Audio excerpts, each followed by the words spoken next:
Welcome back. I want to welcome you guys to another video on my channel. My name is Snuckle44 and I want to thank you guys for actually taking the time out to look at another video.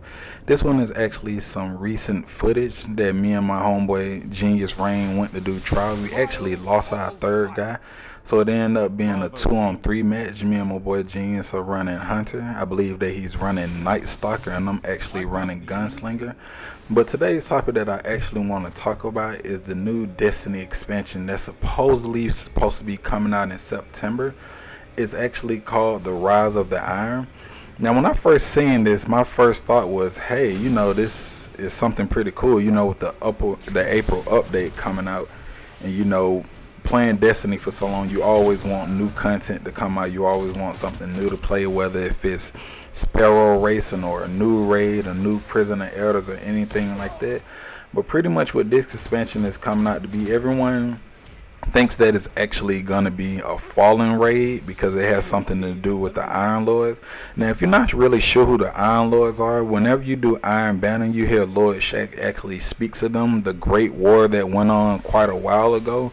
And if you really look into it and read the Gilmore cards, you can actually find out more about that. A lot of the weapons that come out, especially the most common one that used to be used, Felwinter's Lie, are pretty much all named after the great guardians that actually were in the war.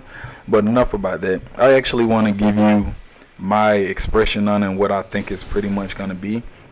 Now, normally Destiny does come out with these updates around September because Destiny came out, I believe it was 2 or 3 years ago, and they came out with their first raid when you had to fight Atheon, which was pretty crazy. Like I said before in my other video, never have I ever played a game that's pretty much has that kind of content where you do these kind of missions and have that kind of mechanic in it. And it's definitely something different, definitely something you do like to experience and never will forget.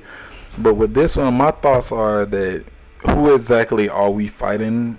And and what is the main purpose of this? Well, a lot of times, the leader of a pack, whether it's the Vex or Crota coming back, or even the new enemies that we had to fight, which were the Taken, pretty much come in and do all things bad guys try to do. Pretty much try to take over the world, destroy Guardians, do what they can and can't do or whatever.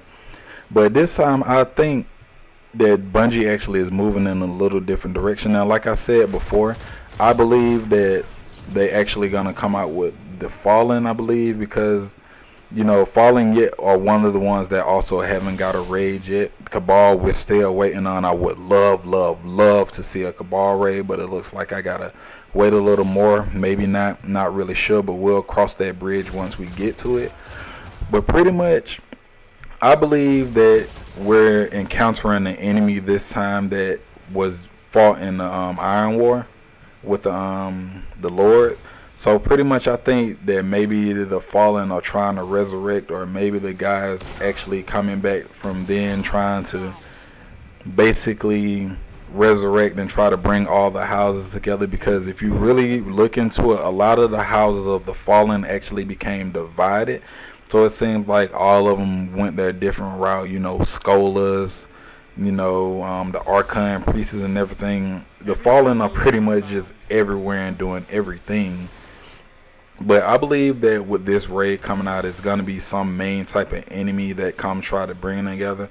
I'm really hoping for, a big type enemy to come, the head of all of them, one of the main guys that actually put the Fallen together. That would be so crazy to see, because playing Destiny so much, Destiny has one of those great stories, but it's like all the pieces of the puzzle aren't really put together. You get like little nicks and pieces of things that come about, but you never know exactly what's going on, why it happened. A lot of questions I find asking myself, and that me and the Neon Nightmare crew actually talk about, are like, when it comes to the speaker, he's supposed to be the head of the light or whatever, but what exactly is the darkness? How do we know for certain if we're even fighting on the right side? We just go for things that we're told what we're told to do. Another thing that I would love to see in this raid also, well, not just the raid, but with the expansion, my main question is, whatever happened to the Stranger? you know, she just came out of nowhere and then pretty much asked for our assistance and things and assisted us. But pretty much whatever happened to her, the last thing I remember is her actually giving me that really good pulse rifle. I don't know if you guys remember it or even still use it to this day, the Stranger rifle. Like, she just handed us our weapon and then she just pretty much disappeared, and we just went all left and right in Destiny from everywhere. When the House of Wolves came out, dealing with the Fallen, then dealing with Crota when he came, then we killed Crota off, then here comes Crota Dad Oryx, we killing him off. Like, pretty much, like I said, I want to know where these stories are actually going and what it does it ultimately lead to in the end. I would really like to know. Another thing that I really want to know in the expansion, well, not really know, but would love to see in the expansion, is a new enemy type. I mean, the Taken were pretty cool when they came in, but I'm gonna be honest, and I don't know if you guys will kind of agree with me in this sense, but the Taken were just pretty much like a copy and paste. They just pretty much took the old enemies that we used to fight, just kind of make them black and make them do like new things. But I would love to see a new enemy type.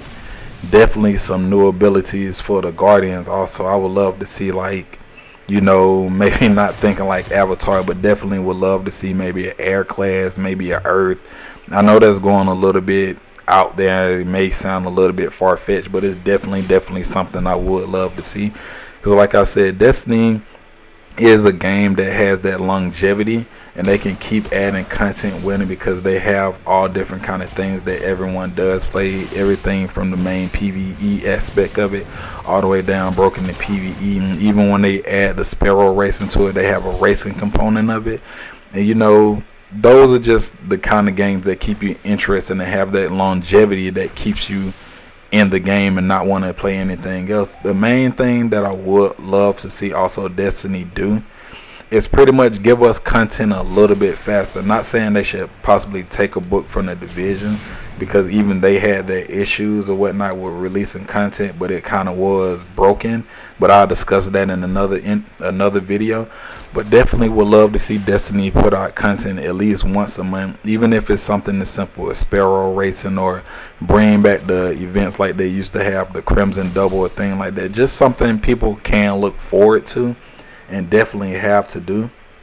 You know, because like I said, I myself am a Destiny fan. The Neon Nightmare crew is a Destiny fan, and we do look forward to playing these games for a year on out. They have a 10-year plan where, you know, definitely keep me in the mix for these 10 years. Keep me wanting to stay around and not want to go to anything else. But I guess we'll cross that bridge when we get there. Now with E3 right around the corner, I'm assuming they're gonna really showcase the rise of the Iron and show what it really is. Hopefully they show a little bit of the raid, give us that release date, which I still think is going to be September, because that's when it normally comes out and things like that. But until E3 arrives, we're just going to have to sit back and wait and just hope for the best. You know, I would, like I said, this is a great thing for Destiny. You know, the last update that we had was in April, but right now it's June. We've got a couple more months until September gets here, or whenever the release date. But until then, we just have to wait to see what Bungie is gonna offer us and find out more E3 when it comes out. But it would be really awesome if those guys could go ahead and give us a little sneak peek at Destiny 2 and what they have to offer whenever that comes out next year, if that even comes out next year. But you know, until E3 comes, we'll just have to sit here and keep wondering what is next for Bungie. But anyway, I really hope you guys enjoyed this video. As I said before, I'm going to be putting out daily content. So if you can, give me a thumbs up for this video. And go ahead and hit that subscribe button if you haven't. And I hope you guys enjoy your day. And tune in next time.